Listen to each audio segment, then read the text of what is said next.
Well, hello there, everyone, and happy January 6th Insurrection Day.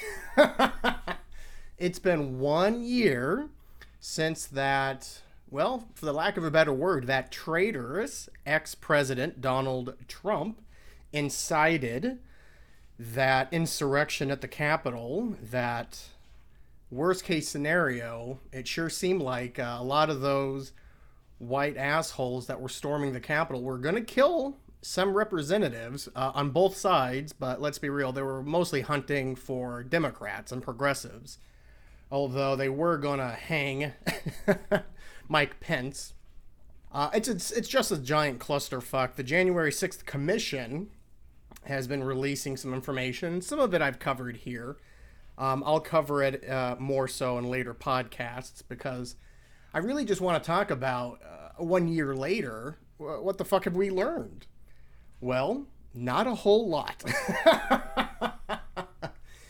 There is still something like 40-something% of registered Republican voters still believe that Trump won the election, that Biden stole the election, and that the January 6th riot at the Capitol was either phony, fake, staged, or being blown out of proportion.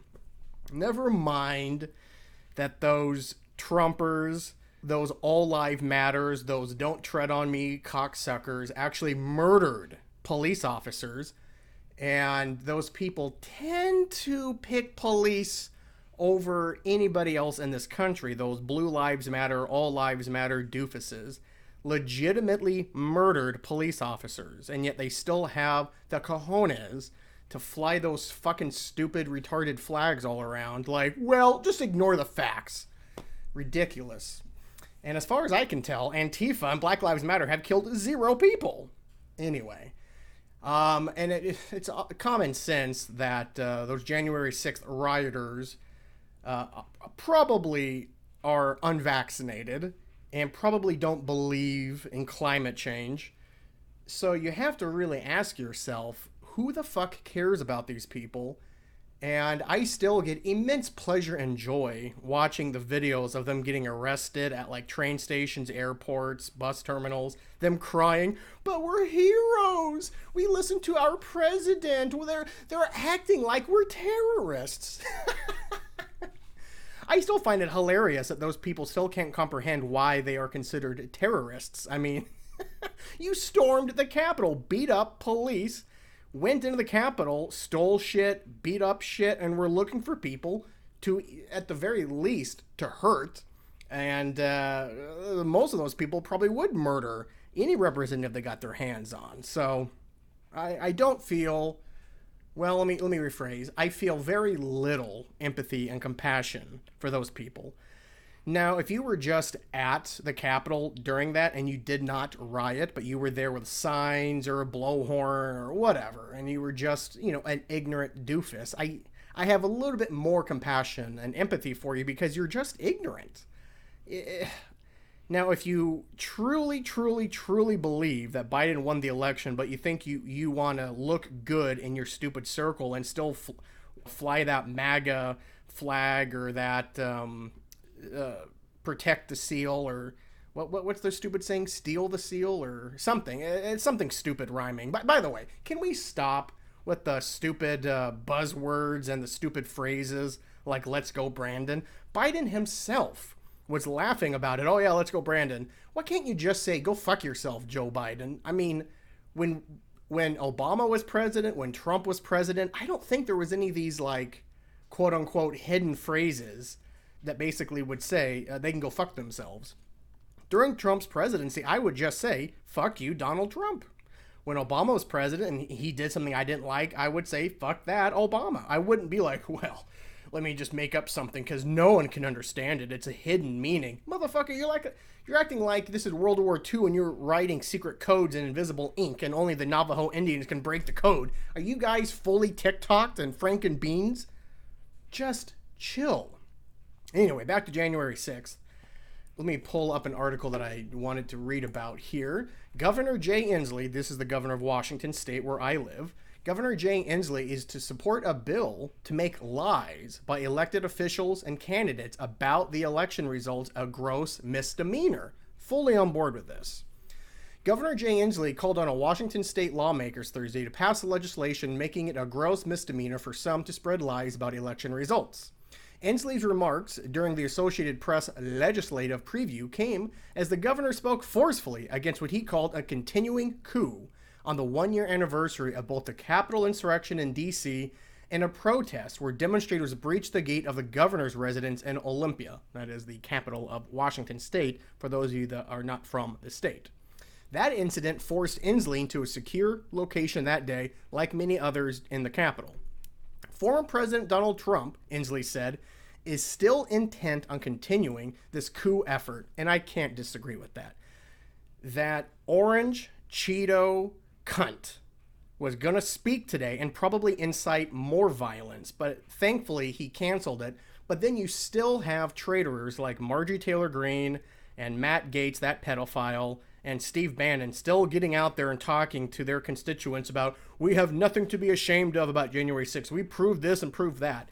In any other country, third world, second world, or first world, and most other countries, when you have traitors like that going against the government and democracy itself and just the wills of the people in a democracy, they would get either lynched, shot, or some kind of punishment in the town square. And I'm all for that.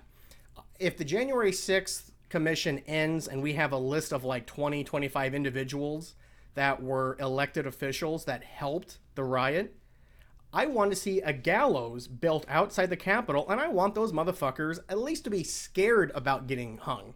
Now, I don't know if I want them to go through with it, because again, this is still America. But we have capital punishment for a reason. And I'm sorry, these people are traitors to America.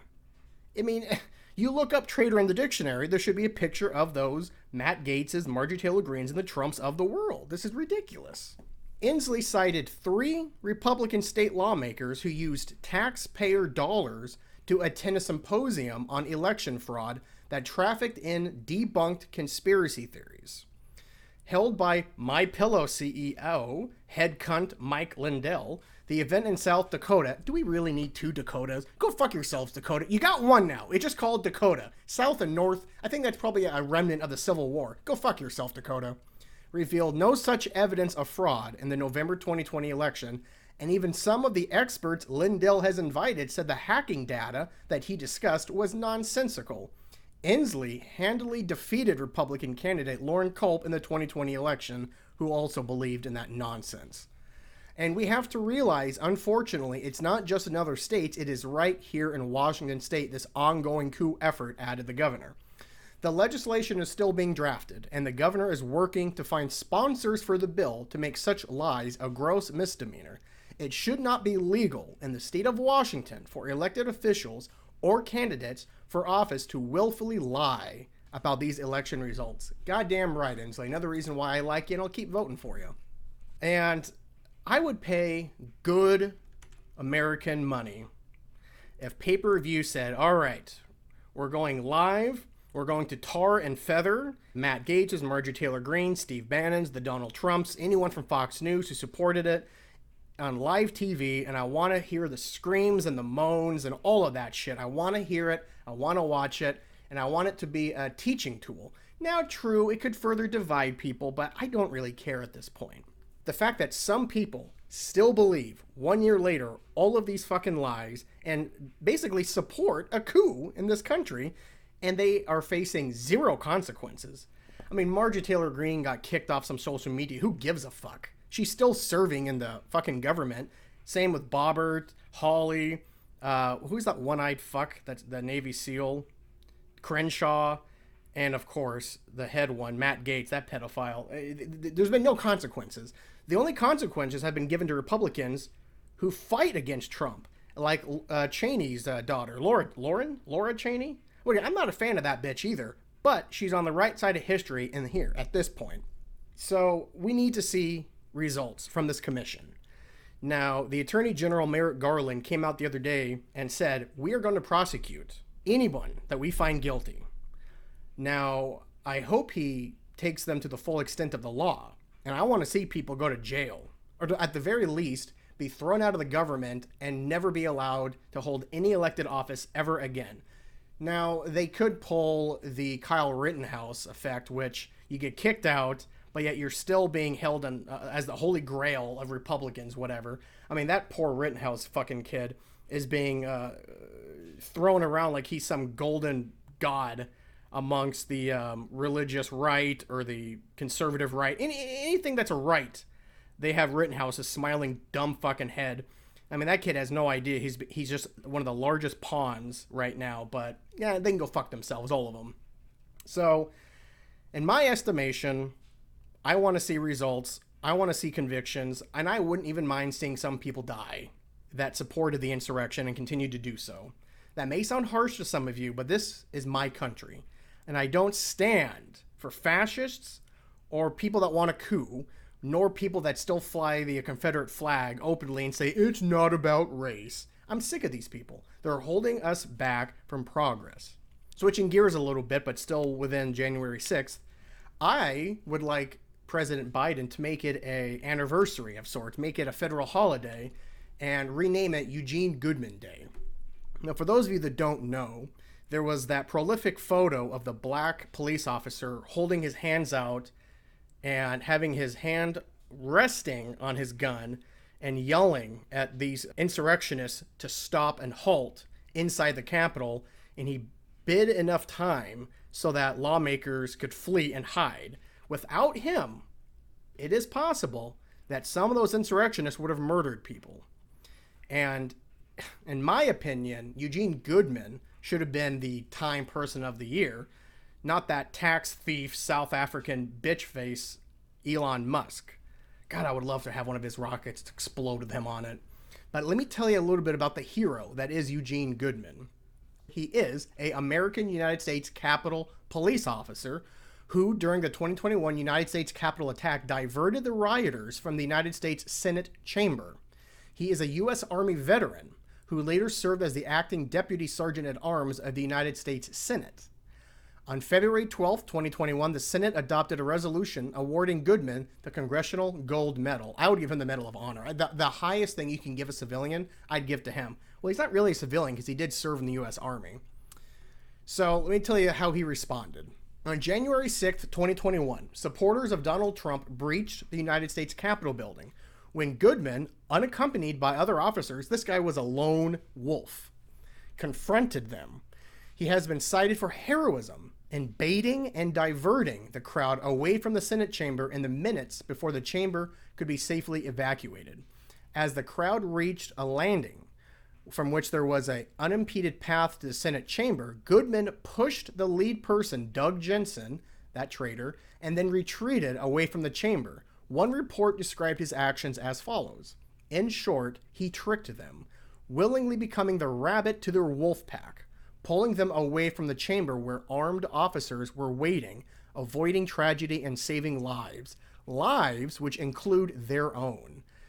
I mean, you've seen the photo. You have to have seen it. It's a very famous photo at this point, but if you watch the video of him baiting them away from there, I mean, these white whores were just staring at this black officer with such disrespect and malice and anger and hatred in their eyes. But again, these are the Blue Lives Matter crowd. And the obscenities they were throwing, people had their weapons out, and he was calmly, as best as he could, backing them away. The video is horrifying because you think that this belongs to a movie, but this is real life. These are real Americans doing this. Those present at the time of the event, including Democratic and Republican politicians and members of the press, praised Goodman for his quick thinking and brave actions.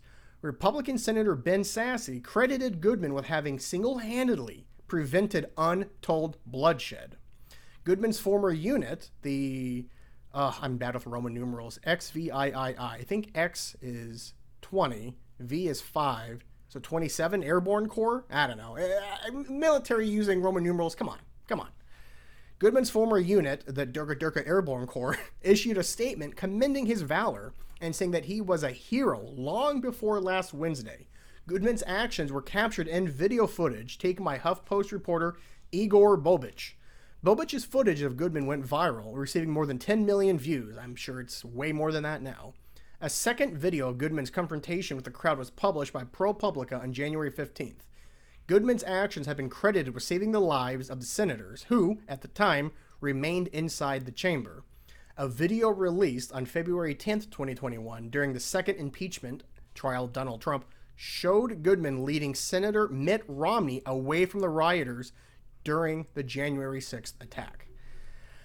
Woo! So, it would be an honor for me, every year on January 6th, for me to call it Eugene Goodman Day. And if you're a true American, regardless if you're a Republican, Democrat, Independent, Libertarian, doofus, or whatever, you need to hold this man in high esteem. And in fact, I don't think he has any political aspirations, but if he does, I would at least give him the benefit of the doubt and listen to what he has to say, regardless of what party he's on. So, Eugene Goodman, you're a goddamn hero.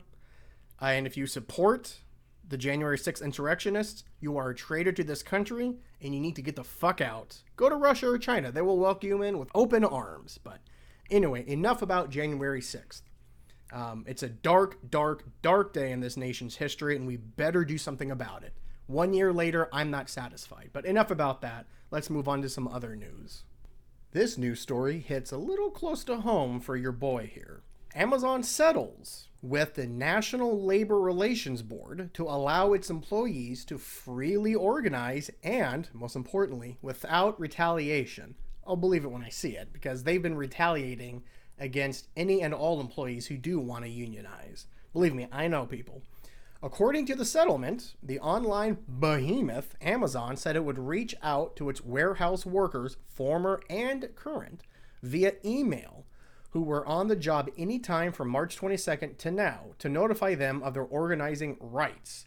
The settlement outlines that Amazon workers, which number over 750,000 in the U.S. alone, have more room to organize within the buildings. For example, Amazon pledged it will not threaten workers with discipline or call the police when they are engaging in union activity in exterior non-work areas during non-work time. Oh, what a blessing. Thank you, Amazon, for not calling the police for employees talking about unionization. Baby steps in the right direction, but steps in the right direction nonetheless.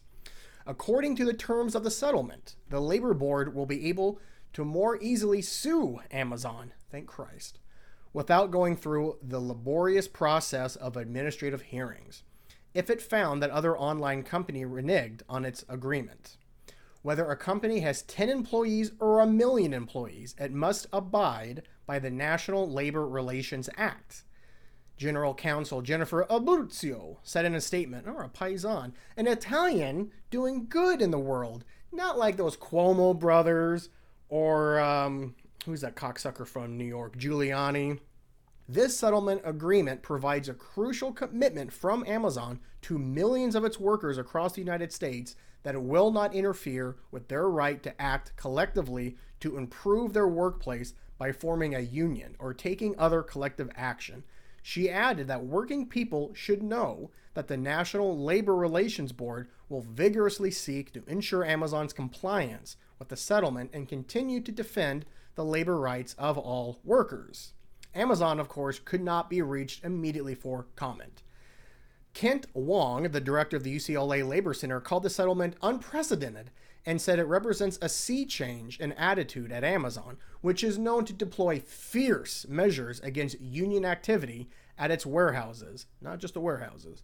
Amazon has been very consistent in holding a strong anti-union position, Wong said. This opens up a new opportunities for unionization there as well as at other companies. Wong also noted the settlement comes as Amazon, the nation's second largest private employer after Walmart, two great companies, Walmart and Amazon, God bless America, is on a hiring binge while facing organizing efforts at warehouses in Alabama and New York. In November, the Labor Board ordered a new union election for Amazon workers in Bessemer, Alabama, based on objections to the first vote that took place in April. I covered that. The move was a blow to Amazon. Oh, poor Amazon, which spent about a year aggressively campaigning for the Bessemer warehouse workers to reject the union, which they ultimately did by a wide margin. the amount of money they put in fighting the union, they could have just given the workers what they wanted. The board had not yet determined the date for the second election, and it hasn't determined whether it will be conducted in person or by mail. The campaign is being spearheaded by the Retail, Wholesale, and Department Store Union. Meanwhile, the Amazon Labor Union, an independent group representing workers in New York's Staten Island borough, refiled its petition for a union election. The group of workers withdrew its first petition in mid-November to hold a vote to unionize after falling behind the adequate number of workers pledging support. Former Amazon employee Christian Smalls is organizing the effort in Staten Island without the help of a national sponsor. Well, get on it, sponsors!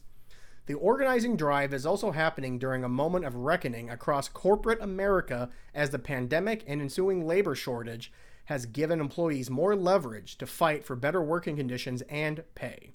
And that leads us to our next story here about the power that the workers have gotten in 2021 and is carrying over into 2022.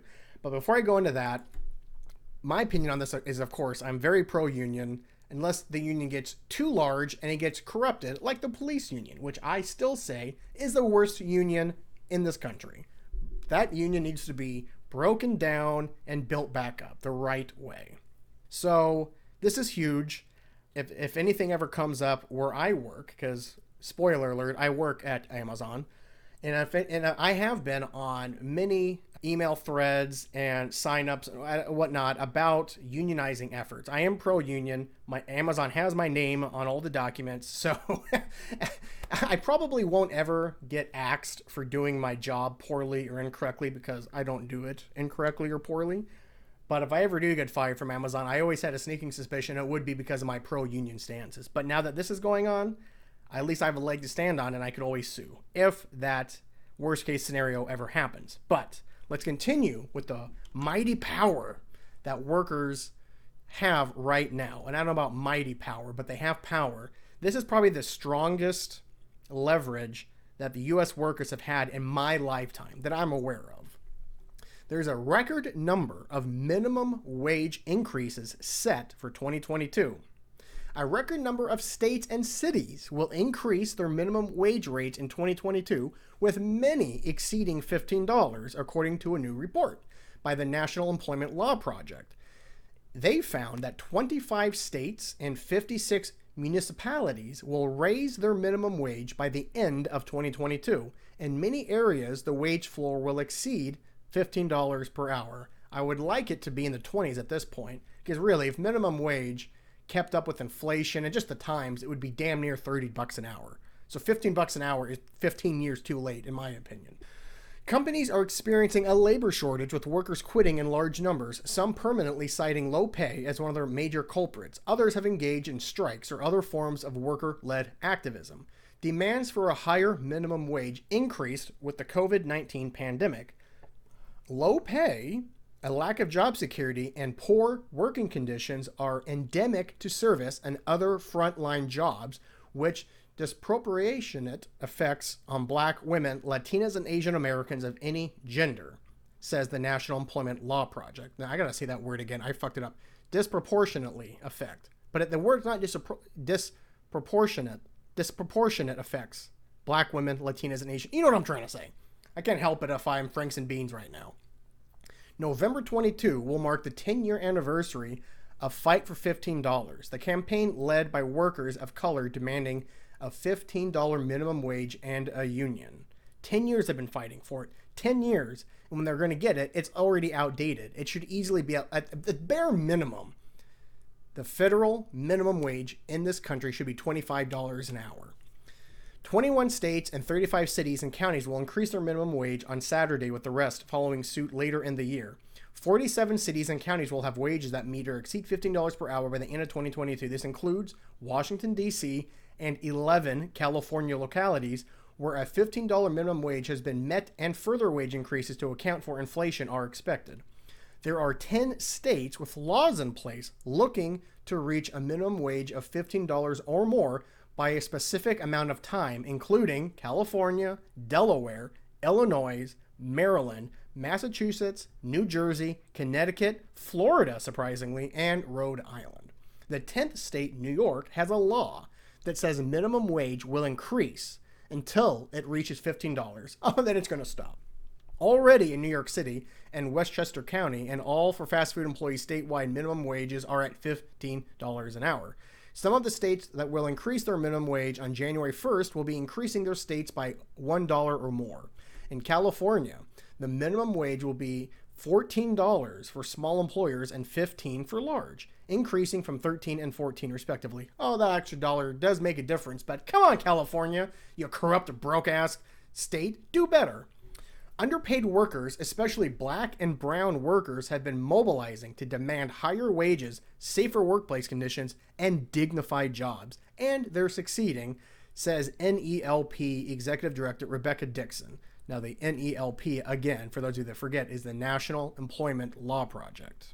20 states have not raised their minimum wage above the federal pay level, which has remained at $7.25 since 2009. I'm going to repeat that. 20 states, 20, have not raised their minimum wage above $7.25. It is 2022.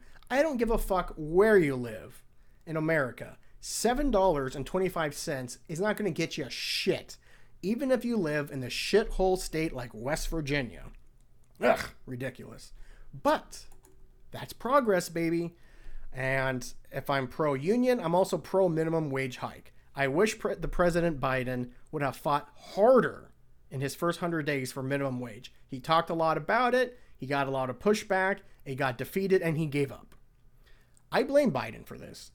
For whatever reason, he forgot the 8 years in office he served as vice president to Barack Obama when the Republicans voted against every single piece of legislation that wasn't related to the military budget. And he thought they would work with him? You know, Joe, maybe you thought in your Alzheimer-induced coma mind that maybe because you were an old white male, the party of old white males, Republicans, were going to work with you because you weren't a young black upstart. But no, they're not working with you.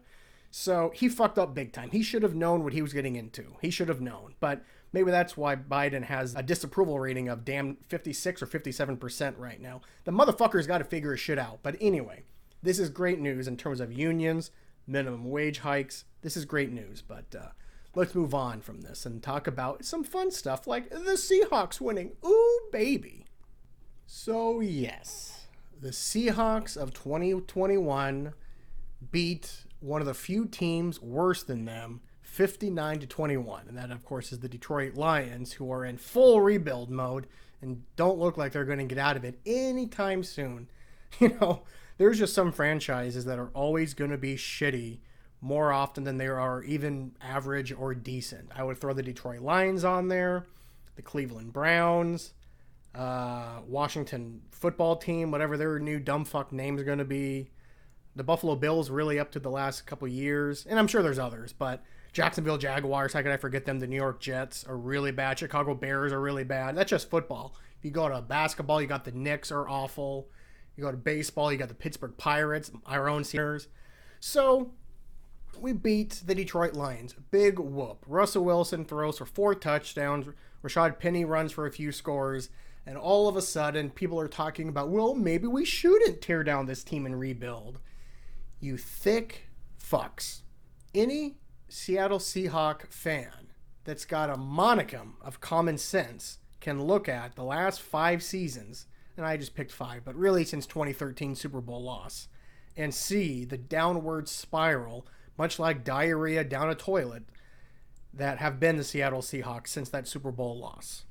I heard some local news writers talk about good teams don't tear down completely down to the studs, like some people are talking, like your boy here, after just one bad season. And this writer cited, I believe that it was from the Seattle Times, actually, either Matt Calkins or Larry Stone, one of those two jabronis. They were talking about, look, Aaron Rodgers and the Green Bay Packers, they had a few seasons where they didn't make the playoffs, and they never completely rebuilt. Same thing with the New Orleans Saints. There was 3 seasons in a row, I believe, that Sean Payton and Drew Brees missed the playoffs. And they fire Sean Payton and get rid of Drew Brees? No. They just built back up, changed some philosophies, and now they're one of the top teams again. But here is where I have to differ on that opinion. It's not like the Seattle Seahawks have been that good the last few seasons. We got lucky last year winning the West with our 12-4 record. But again, if you sat down and watched the games last year like I did, you will see that we easily could have been the flip of that and been 4-12 last year. So no matter what we do in our final game of the season this Sunday against the Cardinals, which I assume we're going to lose because the Arizona's fighting for playoffs, we're just playing spoiler. We're going to finish the season with a 6-win team. We're going to go 6-11. So, to me, at the very least, you want to get rid of Pete Carroll because even though he belongs in the Ring of Honor, and I would still say he's Hall of Fame, and god damn it, NCAA, give him back the USC stuff. So what? He cheated a little bit. Every big team in college football cheats. You're telling me Alabama, Clemson, LSU, Oregon, a bunch of other big teams, Ohio State, they've never done anything? And yet you take away the Heismans and the trophies and the wins. Go fuck yourself, NCAA. You're almost as corrupt as the police union, you fucks. But anyway, and same thing with John Schneider. I believe Carroll and John Schneider both are going to be in the Ring of Honor, and I think they should be in the Hall of Fame. Saying all that, they've been here over 10 years.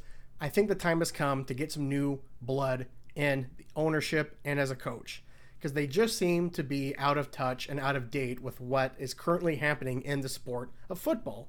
John Schneider has not drafted well, has not traded well. Pete Carroll has a lot to say on those two things, so he's also culpable. And I'm sorry, but the way that Pete Carroll's been coaching the last couple seasons leaves a lot to be desired. Sure, we steamroll shit teams like the Jaguars and the Lions, but then we shit the bed against the fucking Redskins, or whatever they're being called now, and the Chicago Bears, and the Buccaneers a couple of years ago really put a nail in our playoff hopes. And that was when they had Jameis Winston throwing fucking 30 interceptions a season. Our defense is so frustratingly bad. Sure, you can nitpick, oh, we're like a top 5 defense in running the ball. Yeah, because they always throw on us, you fucks. And, oh, yeah, but we are number fucking 7 or 8 in the whole league with points allowed. That doesn't matter. Your defense is on the field 70% of the game. So even if they only allow 21 points, your offense, which has been garbage the mass majority of the season, can't do the heavy lifting. So I'm sorry. Beating the lowly Lions by 30-something points does not change my mind. I still say get rid of Schneider, get rid of Carroll, and talk to Russ. Does he want to be here for a whole new general manager, all new coach? Or does he, as a 32-year-old I think he is, want to go to a team like the New Orleans Saints, the Las Vegas Raiders, the New York Giants, I don't know what other teams would be interested, maybe the Philadelphia Eagles, and say, do you want to go there to the East Coast, big markets? And Sean Payton is one of the few head coaches I say that is up there with a Pete Carroll. So that's why I really think that New Orleans Saints, if we do trade Russell Wilson, is probably the number one destination. They don't have a lot of draft capital, but if we can get a Marshawn Lattimore to play in our secondary, which has been our Achilles heel for 3 seasons, ever since we got rid of Thomas, Chancellor, and Sherman, our secondary has been trash. And if they really want to keep some draft picks, if they want to give us Marshawn Lattimore and Marcus Davenport, a dynamic pass rusher, which is, I would say, our second Achilles heel, is our pass rush. Now, if you can get first-round picks in 2022 and 2023, and Marcus Davenport and Marshawn Lattimore for Russell Wilson and like a 4th-round pick, I say do it. I really wouldn't want to get rid of Bobby Wagner. His cap hit next season is something close to $20 million. He is aging. He may actually miss the last game of the season because of a knee injury. It's not serious, but serious enough to miss a game. I think he'd be willing to take a pay cut to play 1 or 2 more seasons if we extend him. Quandre Diggs, I would say he's arguably a top 5 free safety. But do you want to give him $14, $15 million a season to play next to a $17, $18 million a year season Jamal Adams? So then you have all your money in the 2 secondary positions when you haven't looked at corners or pass rush or linebacker or anything. That's not to mention if we hold on to Russell Wilson, that's a lot of money in two positions. That's crazy. So I still think all three need to go: Schneider, Carroll, and Russ.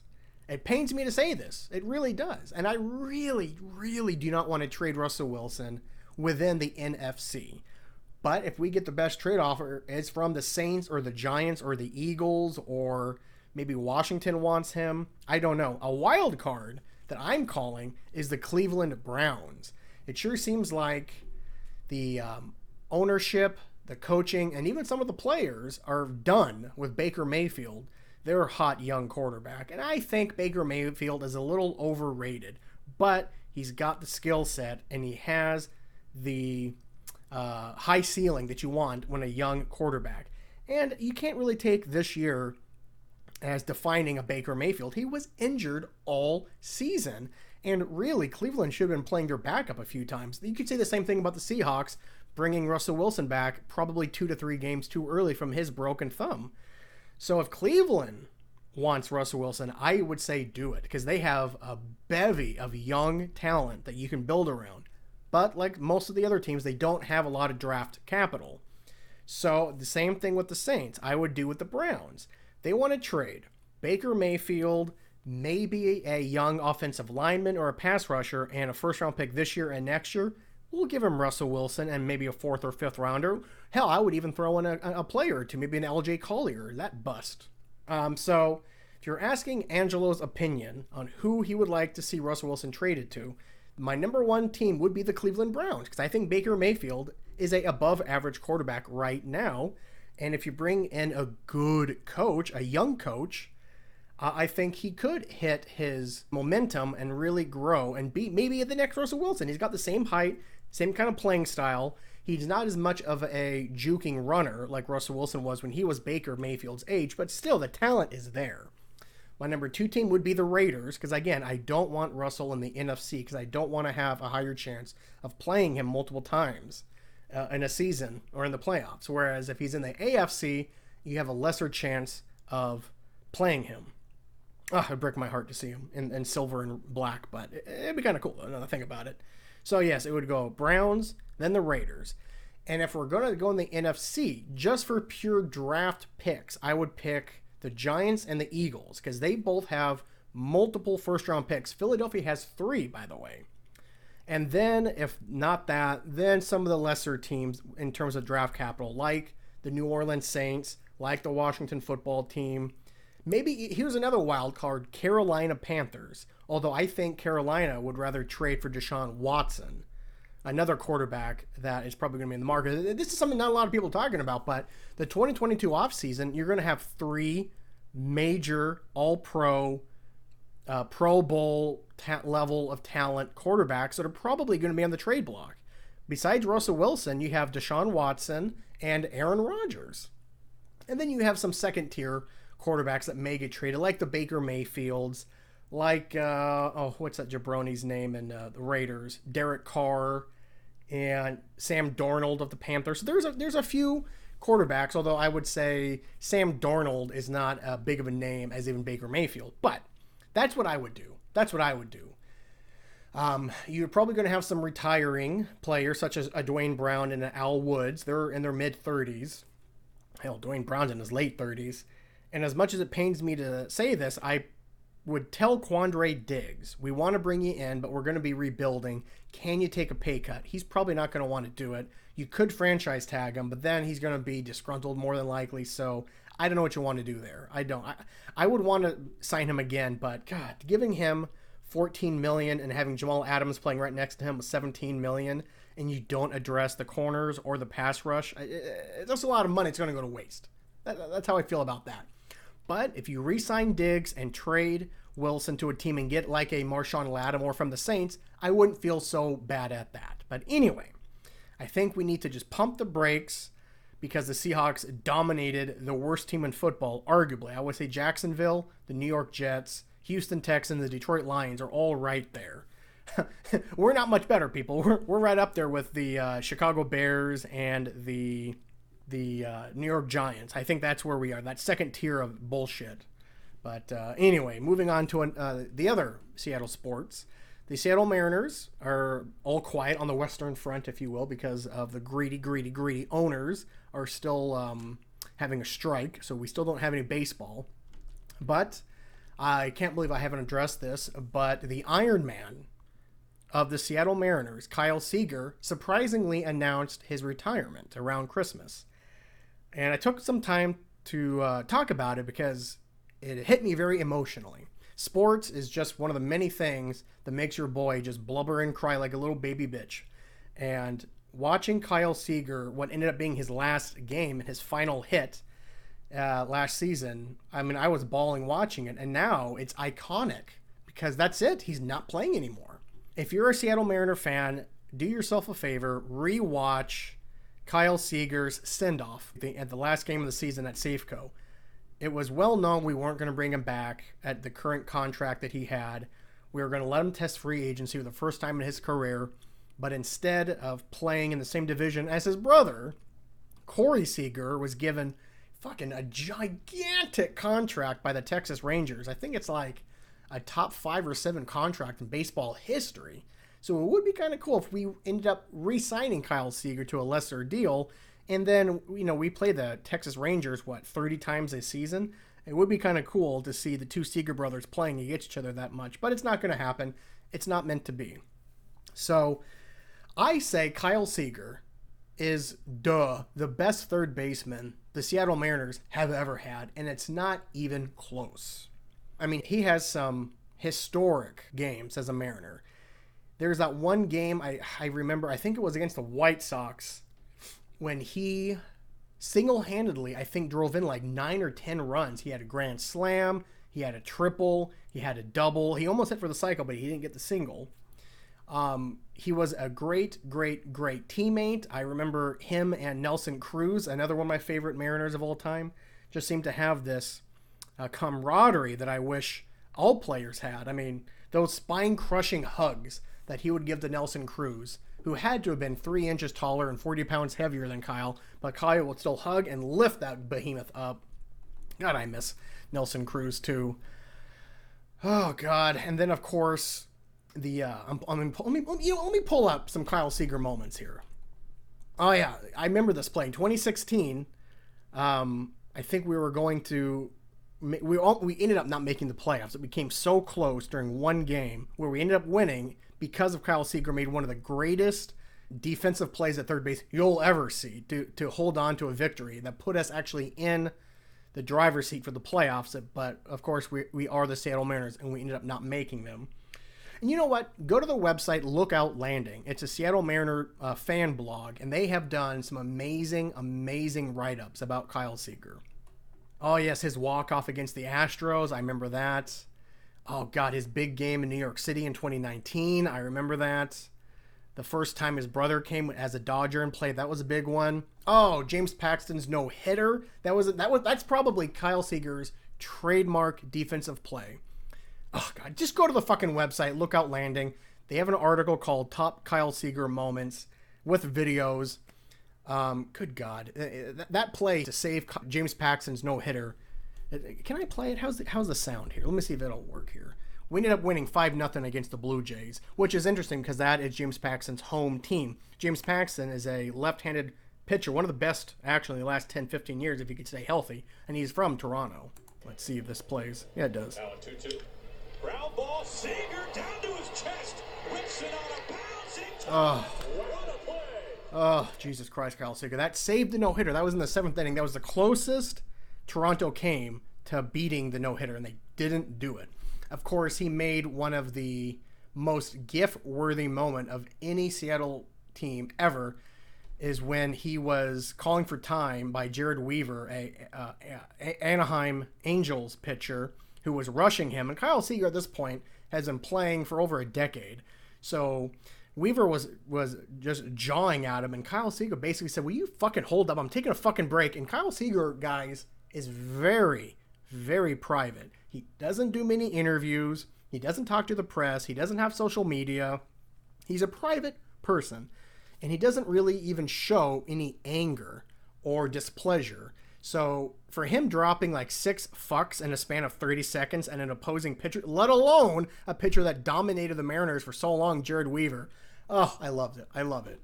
But of course, in my opinion, the lasting moment of Kyle Seager is that for as good as he was, much like Felix Hernandez, we never made the goddamn playoffs. And it's just another player that I hope we retire his jersey that did not get his due. He didn't even sniff a wild card berth. So, coming from an agnostic, God bless you, Kyle Seager. Until we figure out the third base position, you will always be and remain the best third baseman in our almost 40-year history as an organized team. He finishes his career playing 13 seasons of baseball with a lifetime career wins above replacement of 36.9, might as well say 37. He had 242 home runs, 807 RBIs, 705 runs, 55 stolen bases, a career on base of 321, which is above average, and a lifetime batting average of 251, which again is slightly above average. Kyle Seager, it was never, ever, ever a Hall of Fame caliber player, but god damn it, for many seasons he was the best player on our team, which may not say much to the entire world of baseball, but locally, the guy was a goddamn saint. Oh, and he was really the only prospect we drafted that came up through the organization and finished his career with us. The last player to do that was probably Edgar Martinez. So we really should create an award called the Edgar Martinez Award. I think Major League Baseball renamed the DH award that, but we need to have an award, call it the Edgar Award, that you give it only to select players that were drafted by the Mariners and played their entire career with us and were decent, which is what Kyle Seager was. He was a decent player. He was an above average player, Gold Glove at third base, made a few All-Star teams, and yeah, I'm going to miss him. I'm going to miss him. In fact, I may have to go out and buy myself a Kyle Seager jersey because I don't know who else to buy at this point. But anyway, enough about sports. Let's move on to some movies that your boy watched recently. So I saw The Eyes of Tammy Faye. Finally. It was one of the top movies that I wanted to watch in 2021 because I saw the trailer and I thought, that's Oscar bait, baby. And maybe I'm a sheep when it comes to movie awards, and I hate that about myself, but I still like award show season for movies. Not so much television, but for movies. Because I feel like the movies that tend to do well for the awards usually tend to be better movies than the ones that don't win them. That's not always the case, however, but more often than not, in my estimation, that is true. But anyway, back to The Eyes of Tammy Faye. I was extremely excited to watch it, and it didn't quite reach the height of what I thought the movie was going to be, and actually, now that I'm thinking about it, it was kind of just an average, below average movie. It was actually quite messy, and it jumped around a lot, and just, I would probably give it a C plus to a C overall. But, Jessica Chastain's acting, good gravy. I hope she wins Best Actress because I have not seen her act better in a movie. And I've seen her in a lot of movies. Jessica Chastain is one of my favorite actresses. Wow! And she's pleasurable on the eyes, too. But she was a tour de force as Tammy Faye Bakker. I mean, she sang, she danced, she cried, she laughed. The dialogue was excellent. Her mannerisms, her vocal inflections. I have not seen an actress in a 2021 movie that even comes close to Jessica Chastain's ability. Andrew Garfield was pretty good. Not great, but, you know, he's second fiddle. Playing the husband. What the fuck is Baker? Jim Baker? Vincent D'Onofrio as, what the fuck is his name? Jerry Falwell. He was okay. Jerry Falwell, by the way, giant cunt. I mean, on top of Cunt Mountain right there. I don't know who played Pat Robertson, but he was kind of a third or fourth level character. So I will say this. It's streaming for free on HBO. If you have HBO, give it a watch. Even if you're not liking the movie, because again, it is quite a messy movie. Not as messy as some bad movies that I saw earlier, such as the House of Gucci movie and Being the Ricardos and The French Dispatch. The Eyes of Tammy Faye, I still give it a C, but the acting by Jessica Chastain, A+++++++++++. I hope she wins. She deserves it. She deserves it big time. Andrew Garfield, I'd be surprised if he gets nominated for Best Supporting Actor. He had a few good scenes, but, I mean, he must have read the script and was like, okay, this is Jessica Chastain's movie, not mine. So it disappointed me a little bit, but the acting is worth watching. The Eyes of Tammy Faye, regardless. Taking a break from Oscar season movies, I finally watched a movie from the mid-'80s. You know, let me actually get the actual date up because I should be respectful to a classic. I finally watched Running Man, the Stephen King book or short story that was made into the 1987 movie, starring Arnold Schwarzenegger, Yaphet Kotto, Jim Brown, and Jesse Ventura. And I didn't know Jesse Ventura was in the movie. So that's the second movie that he and Schwarzenegger have been together in, the other being the classic Predator movie. Now, I'll be honest, I thought The Running Man was going to be better than what I watched. However, I still enjoyed The Running Man. I'd give it a B+ to a B. Some of the kill one-liners were really bad, even by 80s standards. But the plot was pretty good. I like some of the, what do they call them? Stalkers. I like some of the acting in that. But anyway, let me back up and tell you what The Running Man is even about. In a dystopian America, which, by the way, it's a dystopian America that takes place in like 2015 or some shit. It's funny what the 80s thought 30 years would look like. They weren't that far off. In a dystopian America, a falsely convicted policeman gets a shot at freedom when he must forcibly participate in a TV game show where convicts, runners, must battle killers for their freedom. And the killers are called stalkers. And it was a Stephen King short story. Of course, he went under a different name. You know, Stephen King has a couple alternate personalities that he writes under. I think Richard Bachman was one that wrote The Running Man. And it's not as good as some of the other 80s Schwarzenegger movies like Commando, Total Recall, Predator, Red Heat, Conan the Barbarian. God. Wait, Demolition Man isn't from the 80s. Fuck you, IMDb. You're lying to me. Demolition Man is another one of my favorite action movies from my childhood. That wasn't even Schwarzenegger. That was Stallone and Wesley Snipes, baby. Fuck, I love that movie, though. I may have to watch that again. So, The Running Man has a pretty cool idea. It's not that original, but it was a cool idea at the time. You know, killers, convicts, you know, basically killing one another or other people to get their freedom. Not a new concept or idea. However, in 2022, I would not be opposed to this idea of entertainment if it was January 6th insurrectionists that had to fight for their freedom. Or, what do you call it? When financiers bamboozle people, Ponzi schemes, those kind of people. You know, the Bernie Madoffs of the world. The lobbyists that lie and corrupt. You know, white-collar criminals should have to fight blue-collar criminals to survive while also fighting people who are just doing this for fun. You know, stalkers. I would watch it. I would watch it. If I saw Matt Gaetz and Marjorie Taylor Greene running from... Oh, who would be a good stalker in the real world? Who has nothing left to lose? Maybe a Ted Nugent or a Kid Rock. Somebody that's good with the gun and doesn't really give a fuck about their dignity at this point. That would be kind of fun. I would watch Ted Nugent hunt Matt Gaetz and Marjorie Taylor Greene. I can just see Ted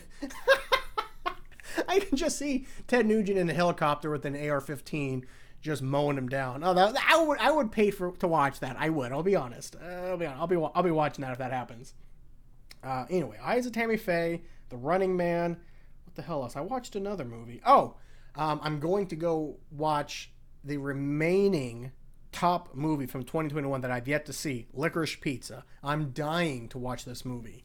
I hope it doesn't disappoint like The French Dispatch. Much like The French Dispatch, the director of Licorice Pizza, I'm a giant fan of. I think he's one of the best directors of the last, 22 years. And that, of course, is Paul Thomas Anderson. Some masterpieces he directed: There Will Be Blood, Boogie Nights, Magnolia. The list goes on and on and on. I think the last one he made that I did not care for all that much, but it was still a decent movie, was the Joaquin Phoenix movie Vice from a couple of years ago. That one was a little suspect. But all in all, Paul Thomas Anderson is one of my favorite directors. He's up there with Wes Anderson, who directed The French Dispatch. So I'm planning on seeing it either tomorrow or the weekend. And I'll be taking Kiwi to go see it with me because she hasn't seen it either and she wants to as well. So once we see Licorice Pizza, I think the only remaining movie that I want to see before the Oscars is The Last Duel with Matt Damon, Ben Affleck, and Adam Driver. I have not been able to download it successfully to my computer. It could be that my computer's just old as fuck and not working well, or it just could be the download itself is corrupted. I don't know. But I think that movie's been out long enough that it's going to be streaming here eventually. But anyway, I do recommend Eyes of Tammy Faye just for the acting. I recommend The Running Man if you just like, 80s action carnage. And I'm hoping Licorice Pizza is just halfway as good as I'm hoping it to be. And I think with that, those are all the movies that I've seen recently. Although I did watch the Harry Potter 20th anniversary special, and that was about an hour and a half of just pure emotions. I was watching that documentary through watery, tear-stained eyes. And let me go into why I love Harry Potter so much. Not just the movies, but the books and the world overall. Well, it may sound cliche, and I'm sure most people my age that grew up either reading or watching the Harry Potter movies will all kind of agree that it was the first quote-unquote young adult children series that treated their readers and their viewers as more than just children. There was some dark elements to Harry Potter right from the get-go. And although it's obvious that the first two books, I would argue, were more so made for children because that's who was reading them. I don't think I actually got into Harry Potter myself until the third book, which was, I believe, in the late 90s. So I was already roughly 10 years old, 10 or 11. And I remember I binge read the first three books and waiting impatiently for about another year or so until the fourth book, The Goblet of Fire, came out. And I remember what a big fucking deal it was, not just to myself and to my friends, but the entire community that I was happily to take a part in. We were all excited for Harry Potter. Now, this was also coinciding with the stupid, ignorant religious revolt against Harry Potter. Oh, it's witchcraft and magic. Nah, nah, nah. See, this was back in the day when the people who were trying to do cancel culture were the religious right, not the lefty cucks like we have of today. Well, that's not true. We have people on the right doing cancel culture now. So I guess it's everyone on both sides is doing cancel culture. Well, not everyone, but the ignorant coos. But anyway, back to Harry Potter. Now, I was always a kid who loved, wizards and magic and elves. And I remember reading Lord of the Rings and The Hobbit and, Redwall, that British book series with the rodents and other animals as heroes like medieval times. So I love that kind of stuff. Some of my favorite video games and TV shows just involve those kind of elements.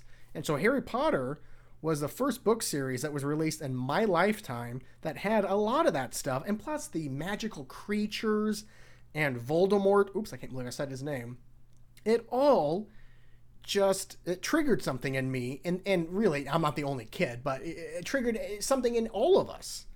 And it became a giant part of my world. And it never quite reached the fandom as, say, Lord of the Rings did for me. But it's a close second. I have always said that my generation's Star Wars was Lord of the Rings. But that's a little stale because now Lord of the Rings has only been those three movies. Well, I guess if you count The Hobbit, there is three more movies. So I guess Lord of the Rings has three movies. The Hobbit has three movies. And now there's that Amazon Prime Lord of the Rings series that's coming out soon. So maybe Lord of the Rings is turning into the new Star Wars. But my point was, Star Wars became a bloated whore and put their name on anything that could market them more money. I mean, how many actually good Star Wars metaverse movies and TV shows have there really been? The prequels all sucked. The new 3 all sucked. Most of the spin-offs sucked. I will say Rogue One was probably the best Star Wars movie to come out in my lifetime. I will say the Clone War TV show is excellent. But, you know, Mandalorian is really good. But I'm watching this new series, The Book of Boba Fett. I'm 2 episodes in, and it sucks balls. Balls, baby. So maybe comparing Lord of the Rings to Star Wars is an outdated comparison. But the fact remains, Harry Potter was something that came out when I was young. And as I grew up, more and more things got released. And then, you know, the Wizarding World app came out. The movies came out. And now you could actually go to Hogwarts in the UK and buy wands and shit like that. So it really is becoming a commercialization thing, much like Star Wars. So if anything, Harry Potter could be the new Star Wars. Because, you know, we do have the 9 movies. Well, 8 movies. Then you have the Fantastic Beasts. Those are 2 movies. And they're making a 3rd Fantastic Beasts movie, which looks atrocious. But, goddamn. So I'm watching the 20th anniversary special, just crying because of nostalgia and how much I missed, you know, reading the books for the first time, watching the movies for the first time. And, you know, I've read each of the books probably 3 or 4 times. And it gets pretty hard because book 4, 5, and 6 really were about, 700 or 800 pages long? And the movies leave something to be desired because it's hard to make a good adaptation of books like Harry Potter. But I will say the movies did a very good job. And even the worst movies are still massively entertaining.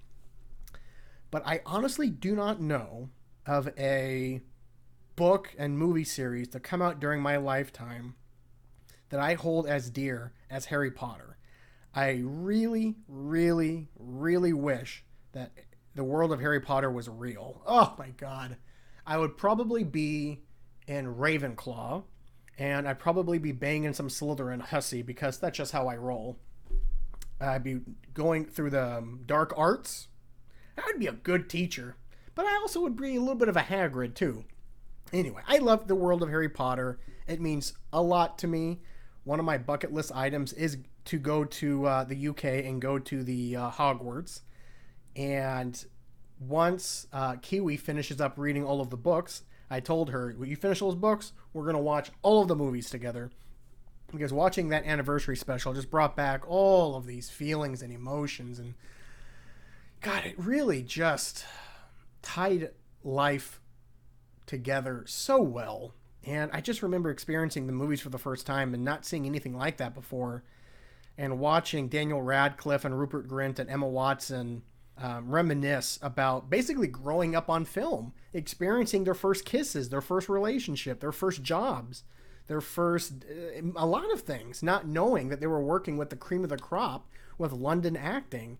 And, you know, Daniel Radcliffe had something really funny to say. He said the first time he felt like he was in the presence of greatness was when Gary Oldman was cast as Sirius Black. Spoiler. But spoiler by now. If you haven't seen that, go fuck yourself.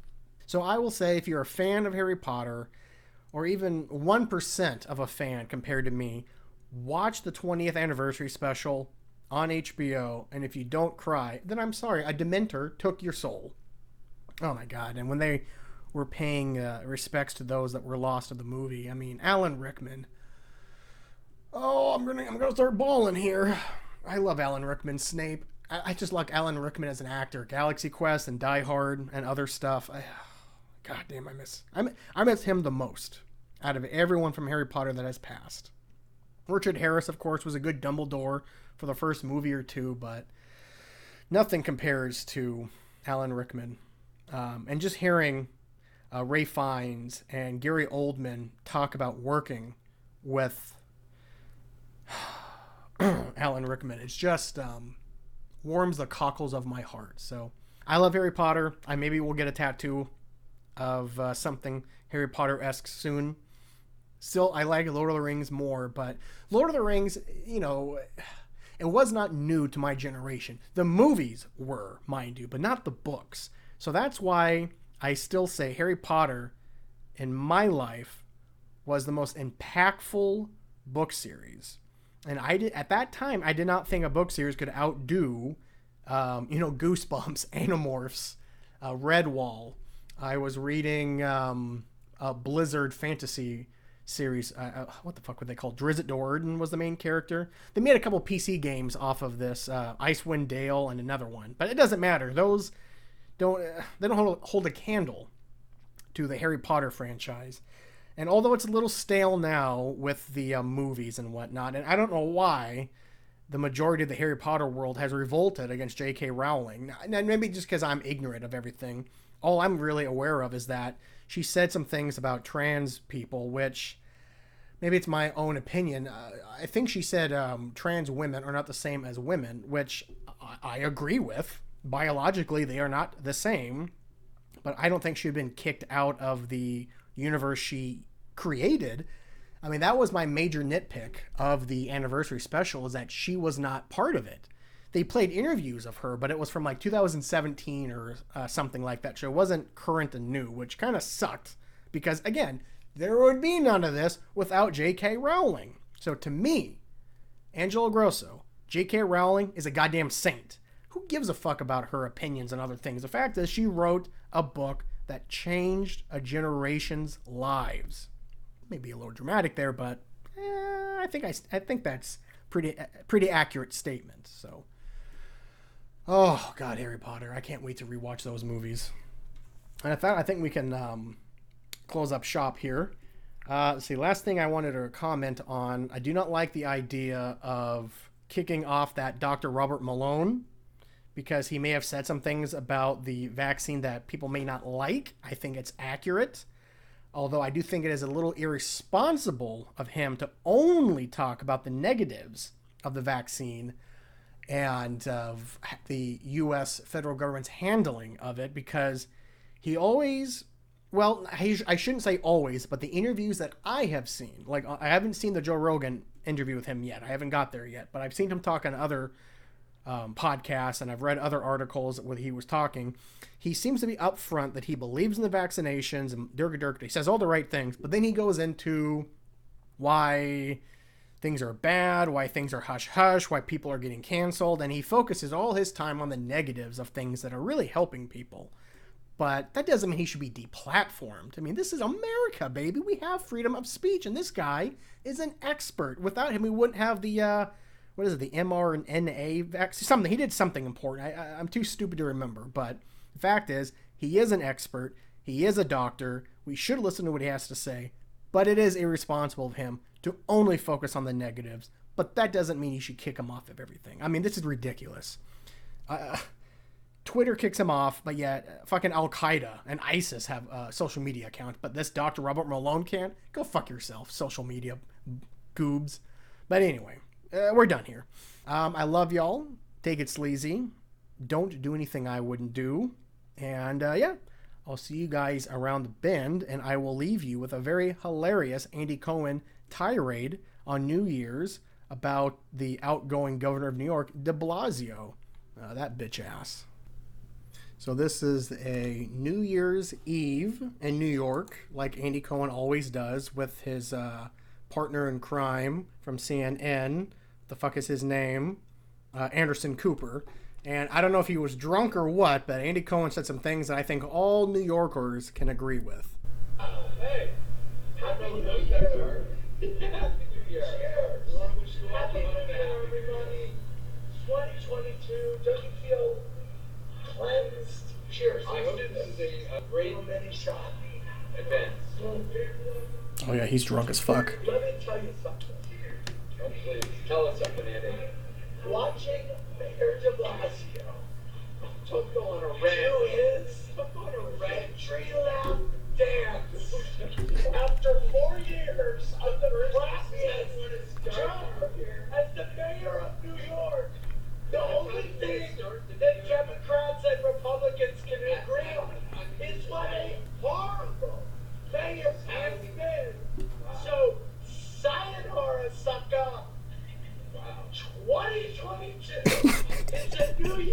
Because guess what? I have a feeling I'm going to be standing right here next year. And you know what I'm not going to be looking at? Dancing as the city comes apart. Anderson Cooper did all he could to shut him up. But God damn it, Andy Cohen. You were the hero of 2022 New Year's, baby.